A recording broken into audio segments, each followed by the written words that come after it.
Күндеріңіз сәтті өтсін. Бүгін сіздермен осындай дәмді, тәтті жүгеріні бірге пісіретін боламыз.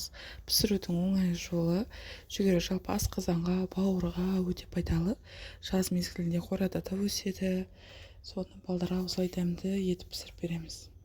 Жүгерінің ішіндегі ең жұқа қабатын, ішкі қабатын астына бір қабат төсеп аламын. Қайнаған кезде жүгеріге әдемі дәм береді. Жақсылап жүгеріні 3-4 мәрте кірі кеткенше тазалап жуып аламыз. Өстіп үстіне қант қана себеміз. Қант сеуіп, қайнап тұрған ыстық шайнекті жүгерімен беттестіріп, шімпілдетіп құйып аламыз. Салқын емес, осындай қайнап тұрған су құйсаңыздар, жұмсақ болып тезірек піседі. Жүгері пісірудің құпиясы осы.